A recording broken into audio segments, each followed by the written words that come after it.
Fala galera, tudo certo? Bom, na última aula então a gente fez o nosso primeiro circuitinho, deu uma introduzida aí na interface geral do software FluidSim, né? Então hoje a gente vai dar uma avançadinha um pouco no conteúdo, vamos ver algumas coisinhas, né, dando sequência no que a gente viu na aula passada, tá?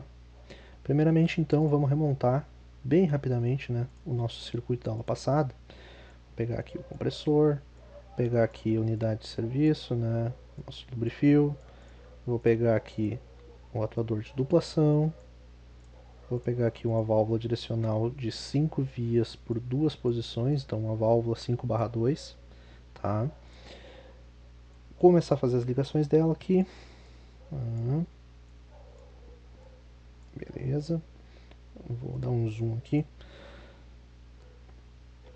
Adicionar os escapes, como a gente viu na aula passada. Beleza. Agora, antes de a gente começar a ver os acionamentos, tá? Vamos começar primeiramente com dar uma olhadinha, né, dar uma pensada em como é que são formados os circuitos industriais, tá? Bom, nos circuitos industriais a gente vai ter na máquina lá, basicamente esses elementos que a gente tem aqui, né? Então a gente vai ter, vindo da nossa rede ou do nosso compressor, o ar que passa pela unidade de filtro de lubrificação, né? E aí a gente vai ter a nossa alimentação para as válvulas, né? E das válvulas de controle a gente tem então os controles dos cilindros, tá? Essas válvulas de controle dos atuadores, elas geralmente tendem a estar o mais próximo possível dos atuadores, né? Por vários motivos, né? Porque, primeiramente, o tempo de resposta aqui deve ser o mais rápido possível, né, nos atuadores. A gente não precisa, então, estar enchendo toda a tubulação de ar para poder chegar ao ar dentro do cilindro, né? Porque aqui não é uma coisa instantânea, né? O ar precisa sair da válvula e vai aumentando gradativamente a pressão dentro do cilindro, né, até começar a encher. Claro que pneumaticamente isso aqui é muito rápido, né, mas não é uma coisa instantânea, né? Então quanto mais próximo a válvula tiver do nosso atuador, melhor. Daí tem todos os fatores de perda de carga, de vazamentos que podem acontecer em tubulações mais longas, enfim, né? Então, por esse motivo, a gente geralmente prefere que as nossas válvulas de controle dos atuadores estejam o mais próximo possível dos atuadores. Por esse motivo, em circuitos completamente pneumáticos, né, que não tem outros tipos de controle elétrico, eletrônico, enfim, mas nesses também, né? Mas principalmente nesses aqui, a gente usa então as alimentações indiretas, os acionamentos indiretos, tá? Que são aqueles que a gente tinha visto na aula passada, no terceiro menu, né, que são aqui os acionamentos pneumáticos e elétricos. Né. Elétrico com certeza muito mais rápido, mas como a gente só está trabalhando com pneumático por enquanto, vamos ver esse aqui mesmo. Então, vamos adicionar aqui dois acionamentos pneumáticos. Tá? Então, a gente pode ver aqui na nossa válvula o que acontece. Que a gente vai ter duas vias novas que vão poder receber ar.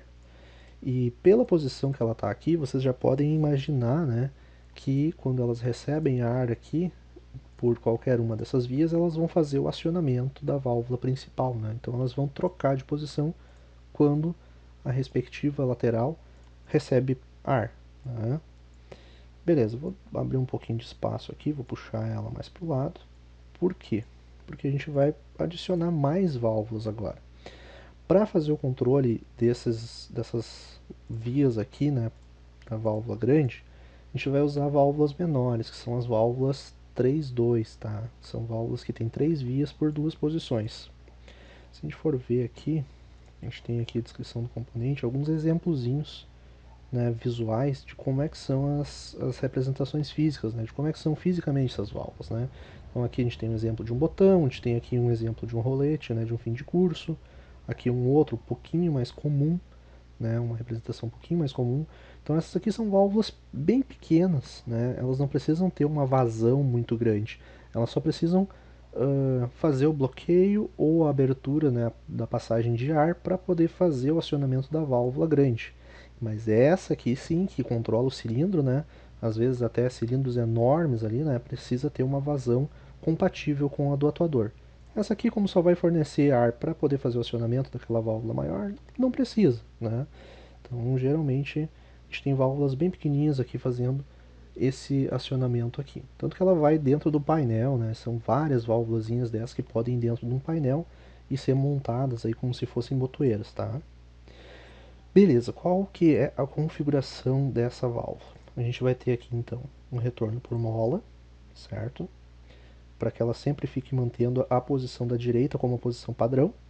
E aí, nesse primeiro exemplo, vamos usar um botão, tá? Ele pode ser um botão com trava, pode ser uma alavanca, enfim. Mas vamos usar um botão para fazer isso aqui. Vai ser uma botoeirazinha de painel, então. Vamos ligar ela, puxar aqui a alimentação, puxo a saída para fazer a ligação aqui da lateral esquerda da nossa válvula 5.2, né? E aqui o 3, agora como ela é uma válvula menor, né, que ela não é usada para fazer o controle do cilindro, a gente vai usar então um escapezinho, né, desses triângulozinhos aqui, que são os escapezinhos normais, né? Pode ser um escape interno, enfim. Beleza. Feito isso, a gente pode segurar Shift, clicar e arrastar esse componente aqui para o lado. Aí eu solto o mouse, daí eu solto o Shift, tá? Para poder criar um clone. Criando esse clone, vou fazer as ligações aqui. E aí a gente tem então duas botoeirazinhas, uma para mandar avançar e uma para mandar retornar. Vamos simular isso aqui para ver como é que fica. Fica assim então. Clicando nesse botão, vai acionar a válvula que vai mandar o cilindro avançar. Clicando nesse botão, o processo inverte, então, né? Aciono a outra lateral da válvula e mando ele retornar. Tá, beleza. Mas qual seria a vantagem disso, então, em relação a colocar um botão direto na válvula 5.2, né? Primeiro que a válvula 5.2, por ter uma vazão maior, por ser uma válvula maior, ela com certeza seria muito mais pesada, né? Então a gente precisaria de um botão muito mais rígido, né? Teria um botão muito mais rígido para fazer o acionamento. Então com isso aqui a gente já tem essa grande vantagem de fazer um acionamento mais leve, né? De ter um acionamento mais fácil, certo? E depois de todas aquelas outras vantagens que eu já tinha falado para vocês, né? Possibilita que essa válvula de controle do cilindro esteja mais perto do atuador e tudo mais, né? Mas para esse tipo de circuito aqui, né, onde a gente tem dois botões, a gente não vai ter assim exatamente uma grande vantagem, né? A vantagem, na verdade, vem no fato de que a gente pode trocar essa botoeira que manda retornar, por exemplo, por um acionamento mecânico, que a gente viu na aula passada também, né? Deu uma raspadinha por cima desse camarada aqui, desses camaradas, né? Mas esses acionamentos mecânicos aqui basicamente são os acionamentos que são feitos pelos atuadores, né? Pelos cilindros.